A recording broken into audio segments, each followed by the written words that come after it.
मैनपुरी के करहल में पहुंचे यूपी के मुख्यमंत्री योगी आदित्यनाथ, जमकर साधा समाजवादी पार्टी पर निशाना। जी हां, बता दें, मुख्यमंत्री योगी आदित्यनाथ ने अपनी बात शुरू करते हुए कहा, मयंक ऋषि और चमन ऋषि की इस धरती को मैं नमन करता हूं। उन्होंने कहा, समाजवादी पार्टी के पूर्व अध्यक्ष नेता मुलायम सिंह जी को आज अवश्य कष्ट हो रहा होगा कि उनके सहयोगियों ने समाजवादी पार्टी को कांग्रेस के सामने गिरवी रखकर पार्टी को बर्बाद करने का प्रयास किया है। कहा कि मुझे याद है कि सच्चे समाजवादी कांग्रेस का विरोध करते थे, पर आज कांग्रेस का समर्थन करने वाली पार्टी खुद को समाजवादी कह रही है। कहा, हमारी सरकार ने मथुरा, वृंदावन, गोकुल और बरसाना को पुराने गौरव की ओर ले जाने का संकल्प लिया है। कृष्ण कन्हैया की भूमि का सम्मान होना चाहिए और आज मोदी जी के नेतृत्व में भाजपा सरकार तत्परता से कार्य कर रही है। मथुरा, वृंदावन के विकास के लिए मोदी सरकार ने कदम उठाए हैं। कहा, आज की समाजवादी पार्टी भगवान राम और भगवान कृष्ण के सम्मान के लिए कुछ नहीं करती, ना ही उनके पवित्र स्थलों के लिए कोई भावना रखती है। उन्होंने कहा, हमने पहले भी कहा है, बंटते रहोगे तो कटते रहोगे, इसीलिए कह रहे हैं कि एक रहोगे तो नेक रहोगे। इससे पहले जब वे मंच पर पहुंचे तो भाजपा प्रत्याशी अनुजेश यादव की पत्नी और समाजवादी पार्टी के आजमगढ़ से सांसद धर्मेंद्र यादव की बहन संध्या यादव ने पैर छूकर आशीर्वाद लिया। उन्होंने अनुजेश यादव को वोट करने की अपील की। मुख्यमंत्री जी मंचासीन नेताओं का अभिवादन स्वीकार करते हुए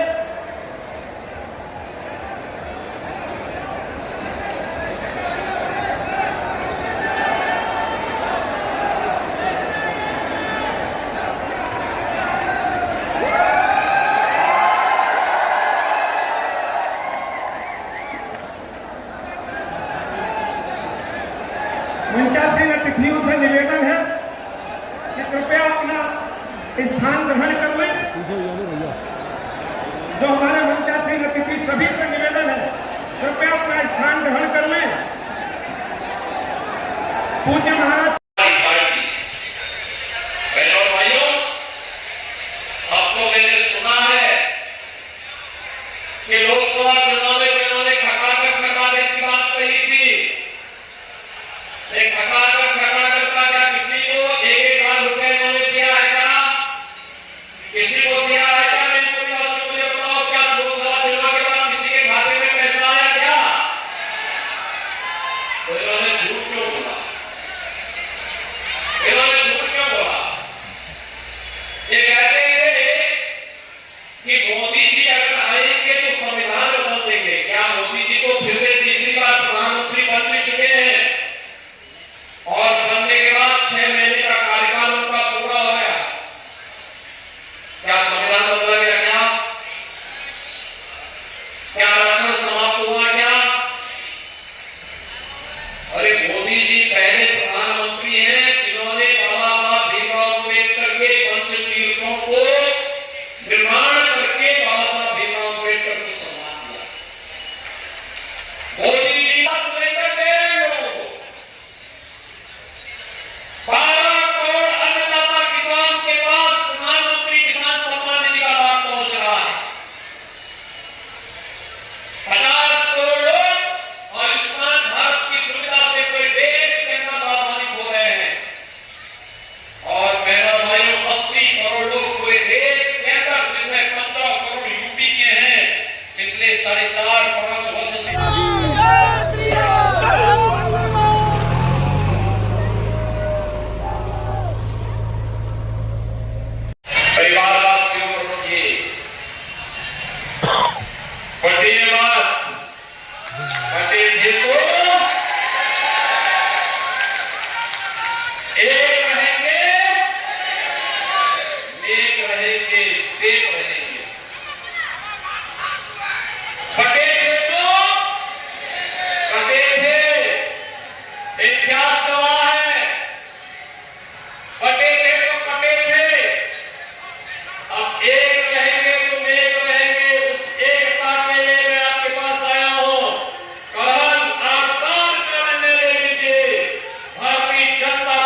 भारी बहुमत से विजयी बना के भेजने वाले हैं ना। दोनों हाथ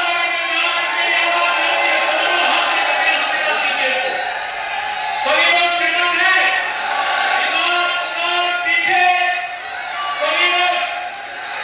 सभी लोग सहमत हैं। क्या समाजवादी पार्टी मथुरा वृंदावन के बारे में सरकार की सोच का समर्थन करेगी? वे नहीं कर सकते, क्योंकि ये आज की समाजवादी पार्टी तो रामद्रोही है। भगवान राम के मंदिर में दर्शन करने नहीं गए, उनको लगता था वो किसक जाएगा। यानी राम मंदिर में जाने में वोट खिसकता है इनका, भगवान कृष्ण की जन्मभूमि में जाने में वोट खिसकता है इनका, काशी में काशी विश्वनाथ धाम जाने पर इनका वोट खिसकता है।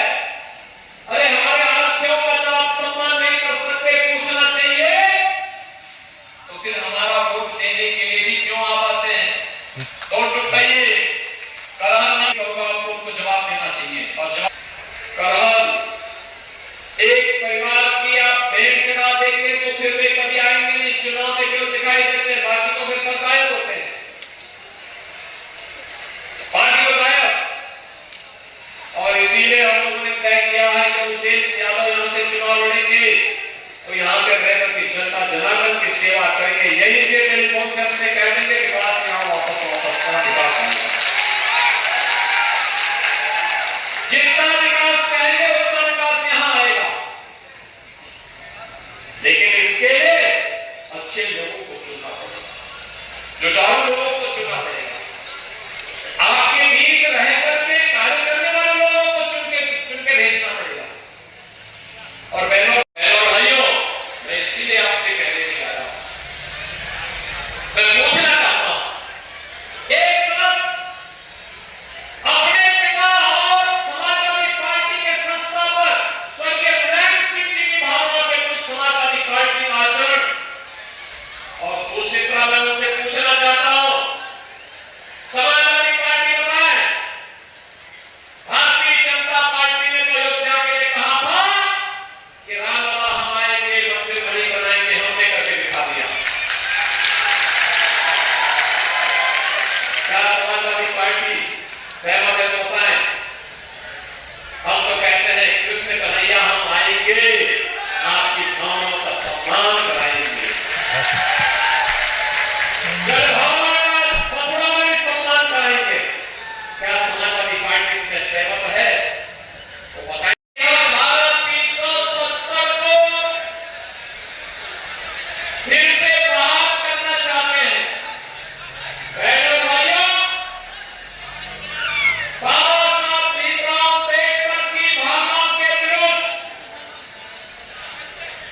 बाबा साहब भीमराव अम्बेडकर ने देश को संविधान दिया और उनकी भावनाओं के विरुद्ध कांग्रेस ने संविधान में धारा 370 जोड़ी थी। ये धारा 370 न केवल जम्मू कश्मीर में बल्कि पूरे भारत के अंदर आतंकवाद की जड़ बनी। और भारत के यशस्वी प्रधानमंत्री नरेंद्र मोदी जी ने 5 अगस्त 2019 को देश के आतंकवाद की जड़ धारा 370 को हमेशा के लिए समाप्त कर दिया। लेकिन इस कांग्रेस की गोदी ने जाकर के आपकी अखिलेश यादव की समाजवादी पार्टी खेल रही है। ये लोग भारत की एकता अखंडता को चुनौती दे रहे हैं। तो मुझे ये कहने में कोई संकोच नहीं कि अवश्य समाजवादी पार्टी के वर्तमान नेतृत्व के कृत्यों से भले ही अन्य लोगों को कष्ट हो रहा न हो रहा हो, लेकिन नेताजी श्री मुलायम सिंह जी को अवश्य कष्ट हो रहा होगा कि मेरे कैसे सपूत ने समाजवादी पार्टी को कांग्रेस की गिरवी रख करके पूरी पार्टी को ही सत्यानाश करने में उतारू हो गया है। बहनों भाइयों,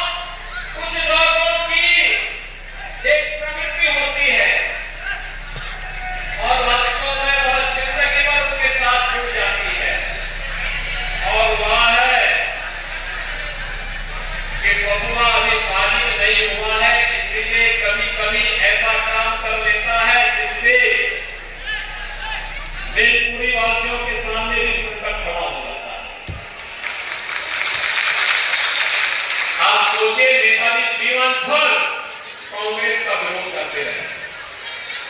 इमरजेंसी में नेताजी को कांग्रेस ने बंद किया था। उन्होंने अपना आदर्श डॉक्टर राम मनोहर लोहिया को बनाया था और डॉक्टर राम मनोहर लोहिया ने क्या बात कही थी? उन्होंने कहा, सच्चा समाजवादी वह जो संपत्ति और संतति का मोह न करे। अब याद करो